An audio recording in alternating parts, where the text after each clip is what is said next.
নির্বাচন ভবনে মিডিয়া সেন্টারে RFED মুক্ত আলোচনায় কথা বলছেন নির্বাচন ব্যবস্থা সংস্কার কমিশন প্রধান ডক্টর বদিউল আলম মজুমদার। আমরা সরাসরি যুক্ত হচ্ছি সেখানে।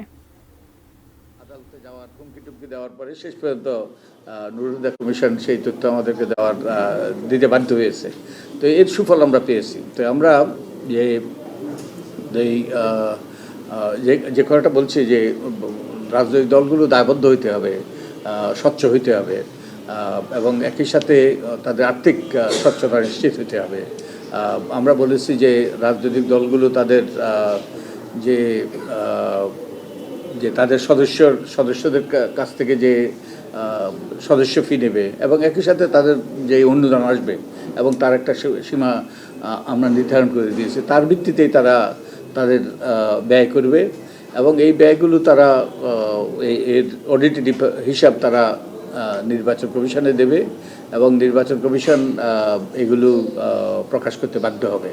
তো এই আর্থিক স্বচ্ছতা, তাদের মধ্যে গণতন্ত্রের চর্চা এবং স্বচ্ছতা, আর্থিক স্বচ্ছতা, গণতন্ত্রের চর্চা এবং দায়বদ্ধতা, তাদের দলের সদস্যদের কাছে দায়বদ্ধতা, এটা অত্যন্ত গুরুত্বপূর্ণ সুষ্ঠু নিরপেক্ষ নির্বাচনের ক্ষেত্রে।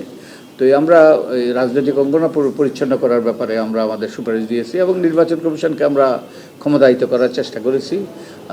আমরা নির্বাচন কমিশনকে যেমন প্রার্থী চূড়ান্তের ব্যাপারে নির্বাচন কমিশনের নিরঙ্কুশ ক্ষমতা, তারপরে তাদের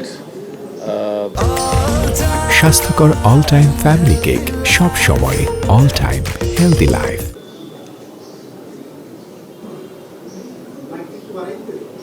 আচ্ছা,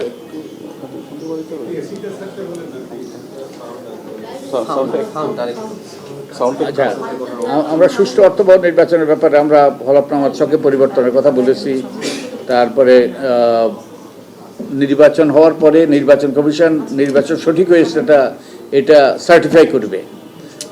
জাস্ট চিন্তা করে দেখেন 2018 নির্বাচন কিংবা 2024 নির্বাচনে যদি তারা সিদ্ধান্ত নিতে হইতো এই নির্বাচনটা সঠিক হয়েছে, তখন তারা 10 বার অন্তত 2বার চিন্তা করতো, 10 বার না হলেও। তো এর মাধ্যমে এবং তাদেরকে আমাদের বিবেচনা শক্তি, সর্বোচ্চ বিবেচনা শক্তি ব্যবহার করার সুযোগ দেওয়া এবং কেউ যদি এরপরে সংক্ষুব্ধ হয় তারা যেন আদালতে যেতে পারে, সেই ব্যবস্থা করেছি। তো আমরা রাজনৈতিক দলের কথা বলতেছিলাম। রাজনৈতিক দলের কথা তো বলেছি আমরা। আমি শোনা যাচ্ছে তো নাকি? পেছনে শোনা যাচ্ছে? তোর সমস্যা আছে? আরেকটু বাড়াই দেন,